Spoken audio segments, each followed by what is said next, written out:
সুপ্রিয় শিক্ষার্থীবৃন্দ, আশা করি তোমরা সকলেই ভালো আছো।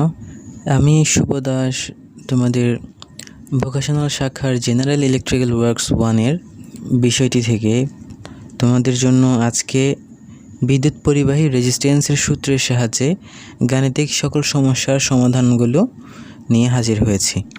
তো তোমরা ইতিমধ্যে এই টপিকটি নিয়ে একটি ক্লাস অলরেডি পেয়েছো। আশা করি তোমরা সেই ক্লাসটি খুব মনোযোগ সহকারে করেছো, বুঝেছো। সেই কারণে আমি আজকে হাজির হয়েছি যে সকল সমস্যাবলীগুলো রয়েছে তোমাদের পাঠ্য বইয়ে উদাহরণে এবং এই যে রচনামূলক প্রশ্নের পরে যে সমস্যাগুলো দেয়া আছে সেগুলো যাতে তোমরা খুব সহজে করতে পারো সেই উদ্দেশ্যে আমি আজকে সমস্যার সমাধানগুলো করে দেওয়ার চেষ্টা করব। আশা করি তোমরা সাথে থাকবে।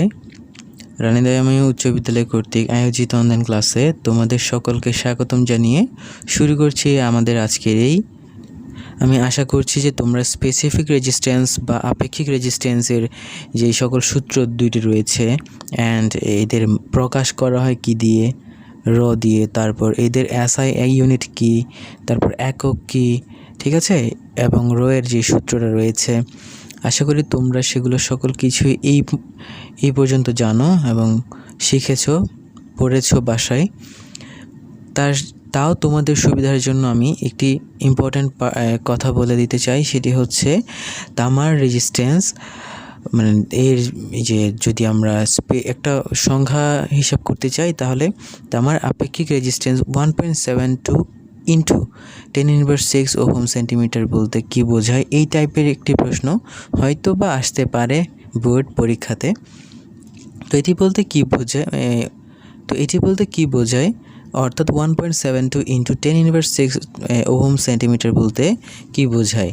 তো এটি বলতে বোঝায় হলো 1 সেন্টিমিটার দৈর্ঘ্যের কোনো, ধরো এইটি একটি 1 সেন্টিমিটার দৈর্ঘ্যের কোনো একটি কিছু পরিবাহী, ঠিক আছে। তো এই যে 1 সেন্টিমিটার দৈর্ঘ্য, 1 সেন্টিমিটার প্রস্থ, ঠিক আছে, দৈর্ঘ্য প্রস্থ 1 সেন্টিমিটার ও 1 সেন্টিমিটার উচ্চতা বিশিষ্ট, অর্থাৎ আমরা ভলিউম চিন্তা করব। তো একটি তামার ঘনকের মধ্যে যদি আমরা বিদ্যুৎ প্রবাহিত করি তার ফলে 1.72 ইন্টু 10⁻⁶ ওহম বাধা দেয়। এটি হচ্ছে কথা। তামার আপেক্ষিক রেজিস্ট্যান্স কত? 1.72 ইন্টু 10⁻⁶। এই যে ওহম সেন্টিমিটার বলতে কি বোঝায়, এটি হচ্ছে একটি, আমরা যদি এই যে বস্তুটি একটা ভলিউম চিন্তা করি, অর্থাৎ বস্তুটি যদি 1 সেন্টিমিটার দৈর্ঘ্য হয়, 1 সেন্টিমিটার প্রস্থ হয়, 1 সেন্টিমিটার উচ্চতা হয়, তাহলে এই তামার ঘনকের মধ্যে বিদ্যুৎ প্রবাহিত করলে তাহলে 1.72 ইন্টু 10⁻⁶ ওহম বাধা পাওয়া যাবে। That's it. তাহলে আমরা সরাসরি এখন ম্যাথে চলে যেতে পারছি। তো তোমরা নিশ্চয়ই দেখতে পাচ্ছ ডিসপ্লেতে শো হচ্ছে, অর্থাৎ তোমাদের পাঠ্য বইয়ের 18 পৃষ্ঠার মধ্যে যে সমস্যাটি রয়েছে, 44 সেন্টিমিটার দীর্ঘ একটি 0.12 মিলিমিটার ব্যাসের একটি তারের রেজিস্ট্যান্স 15 ওহম, তারটির উপাদানের আপেক্ষিক রেজিস্ট্যান্সটা কত নির্ণয় করতে হবে। তো তোমরা যদি অঙ্কটি পেরে থাকো তাহলে ভালো, আর যদি অসুবিধা হয় বুঝতে তাহলে আমি সমাধান করিয়ে দিচ্ছি। তোমরা খাতা কলম নিয়ে বসো, অবশ্যই আমার সাথে সাথে প্র্যাকটিস করো। তো সমস্যা 1-এর সমাধান, ঠিক আছে, আমি শুরু করছি।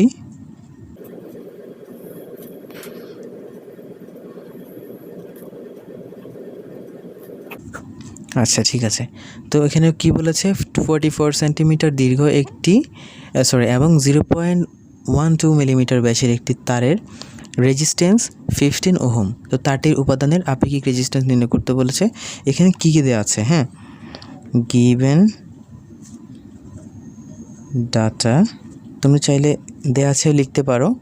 গিভেন ডাটা কী কী, এখানে এল লেন্থ হচ্ছে 44 সেন্টিমিটার অ্যান্ড ডি, হ্যাঁ, আমরা যদি ডি দেখি তাহলে এখানে দেওয়া আছে, তোমরা দেখতে পাচ্ছ, মানে ব্যাস আর কি, ঠিক আছে, ব্যাস 0.12 মিলিমিটার।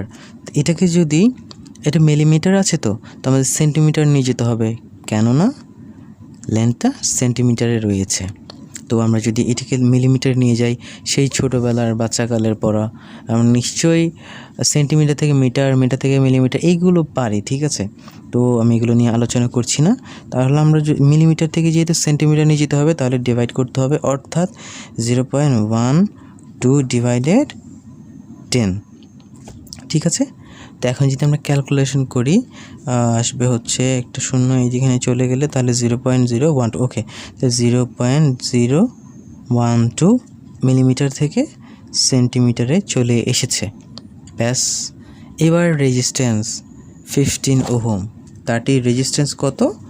15 ওহম দেওয়া আছে, দ্যাটস ওকে। এখন আমরা জানি এখানে পায়ের মান লাগবে, তাই না? তো আমরা পায়ের মান জানি 3.14156 ব্লা ব্লা ব্লা, আরও অনেক কিছু। তো পায়ের মান তোমরা জানো, এটা ইনফিনিটিভ, অনেকগুলো, তাই না? তো ওখানে যাচ্ছি না, আমরা নর্মালি 22/7ও জেনে থাকি, তাহলে এটা লিখলাম পায়ের মান, ঠিক আছে। আমাদের দরকার কি? দরকার রোয়ের মান, অর্থাৎ রোয়ের মান অর্থ কি? আপেক্ষিক রেজিস্ট্যান্স, ঠিক আছে, অর্থাৎ স্পেসিফিক রেজিস্ট্যান্স যেটাকে আমরা বলি। ব্যাস, গিভেন ডাটা শেষ। এবার আমি দাগ দিয়ে পাশে করছি, তোমরা চাইলে পরীক্ষায় পাশে করতে পারো অথবা নিচে নিচে করলে ভালো আর কি, ঠিক আছে। তো এখন আমরা স্টার্ট করব অঙ্কটা।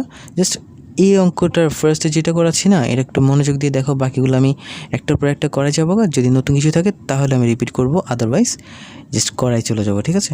তাহলে গিভেন ডাটা শেষ। এখন আমরা জানি we know that a equal to pi d square divided by 4, এটা একটু মনে রেখো। a equal to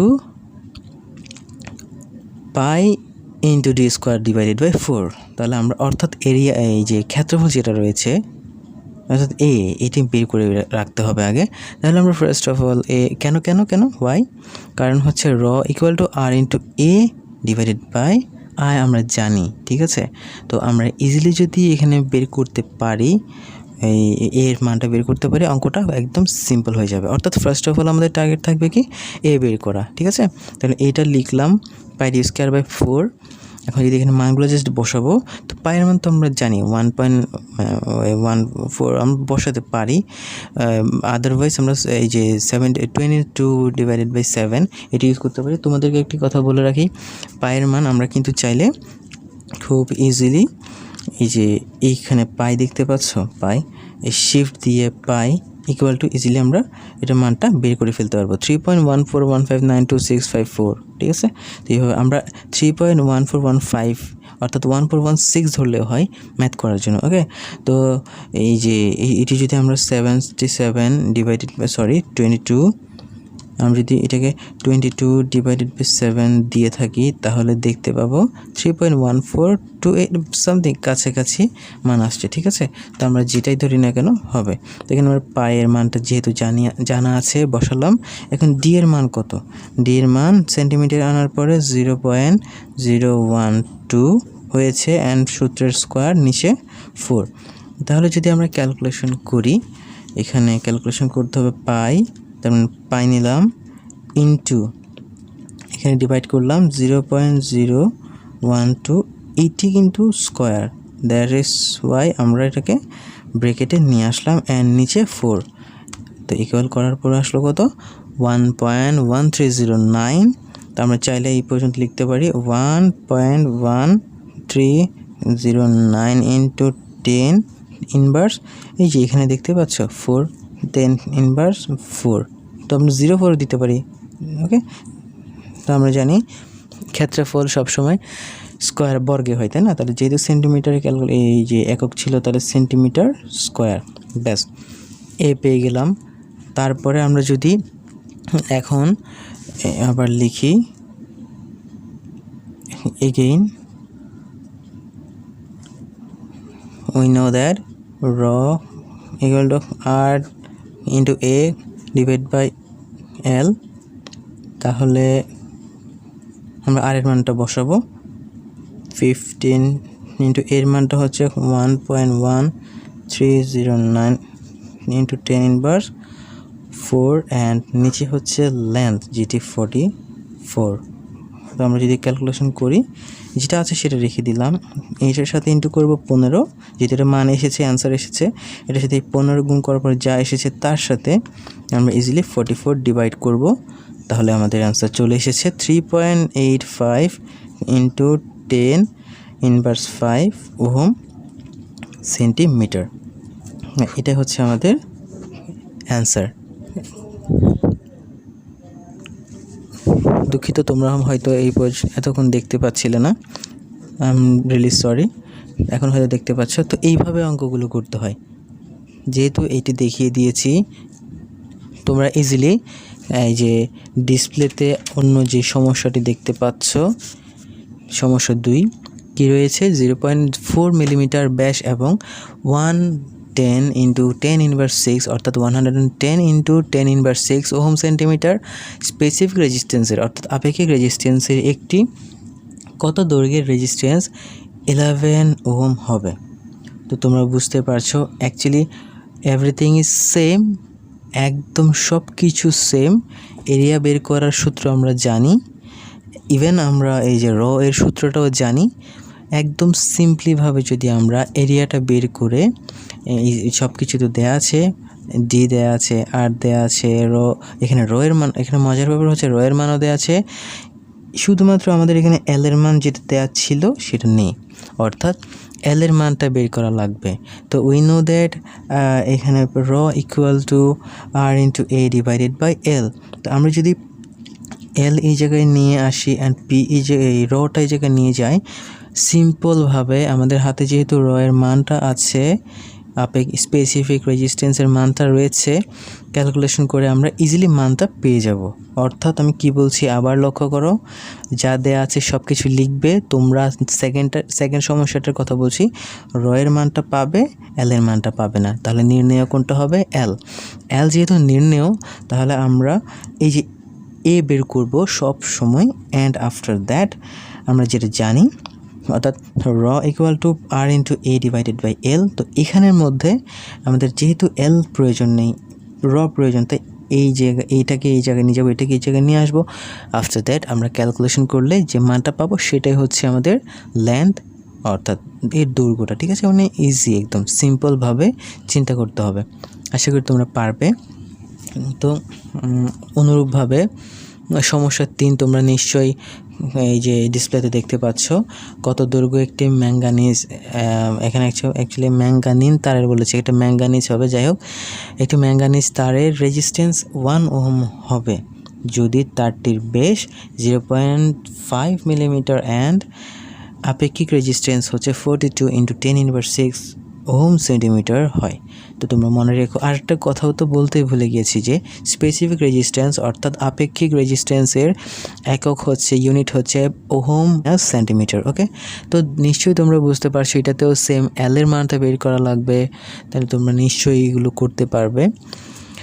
তো আমি 2, 3 এগুলো দেখিয়ে দিলাম না, অ্যান্ড এখানের মধ্যে আমি সমস্যা 4টিও দেখতে পাচ্ছি একই।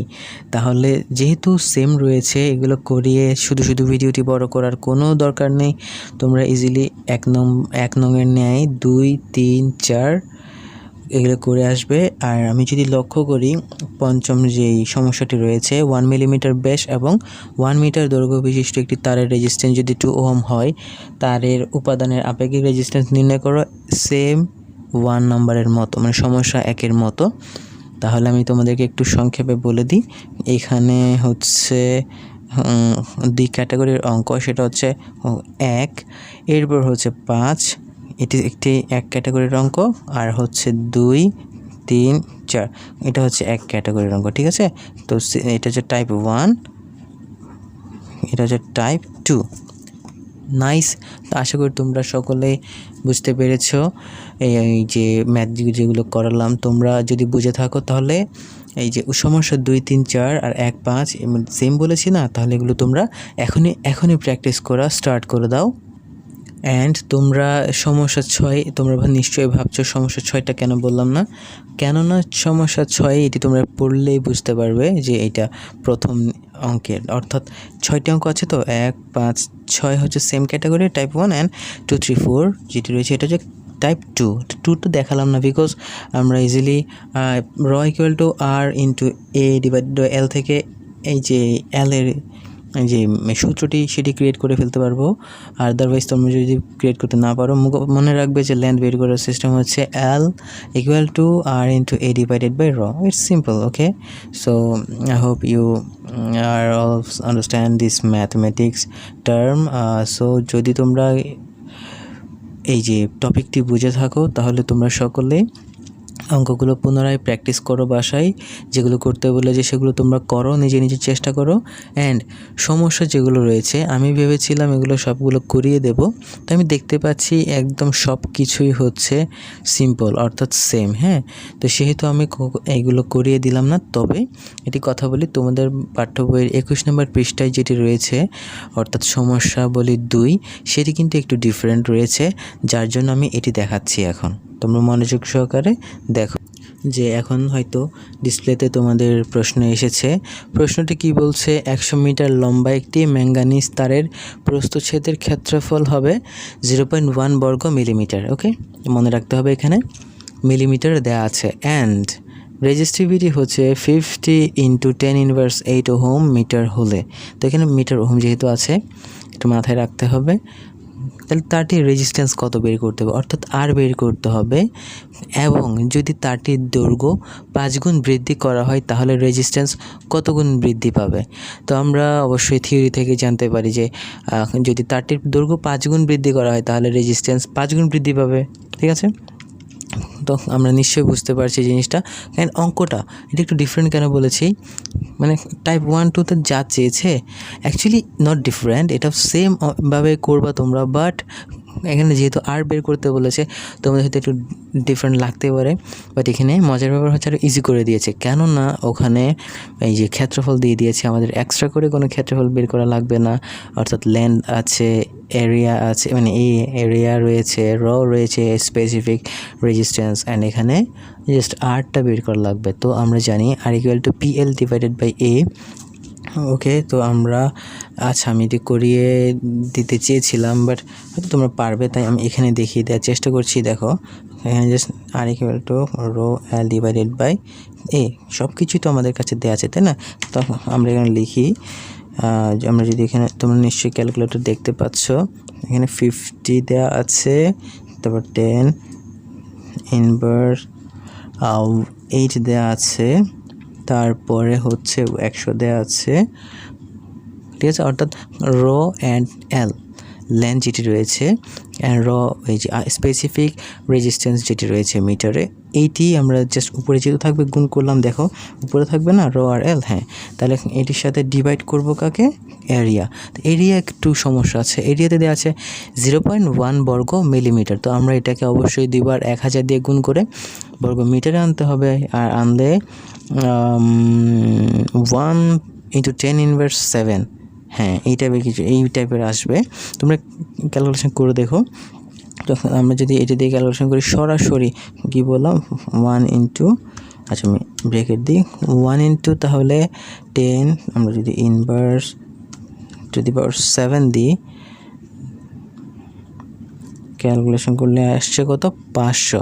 তাহলে 500 ওহম হচ্ছে রেজিস্ট্যান্স। ওকে, সো ইজিলি আমরা রেজিস্ট্যান্স বের করে ফেলেছি। অ্যান্ড আবারও বলছি আমি, যেহেতু রেজিস্ট্যান্স এই যে তারের রেজিস্ট্যান্স দৈর্ঘ্য এল এর সাথে সরাসরি সমানুপাতিক, দ্যাট ইজ ওয়াই আমরা জানি যে দৈর্ঘ্য 5 গুণ বৃদ্ধি করলে রেজিস্ট্যান্সও 5 গুণ বৃদ্ধি পাবে। আশা করি তোমরা সকলেই বুঝেছো জিনিসটা। তো তোমরা সকলে ভালো থেকো, সুস্থ থেকো, অকারণে ঘর থেকে বাইরে হয়েও না, বাসায় বসে বসে মনোযোগ সহকারে পড়ালেখা করো। শুনতে তো পেলে পরীক্ষা এসএসসি পরীক্ষা হচ্ছে, তোমাদেরও নিশ্চয় হবে। আশা করি তোমরা ভালো থেকো, সুস্থ থেকো, এই বলে শেষ করছি আজকে আমাদের এই অনলাইন ক্লাসটি। ধন্যবাদ সকলকে।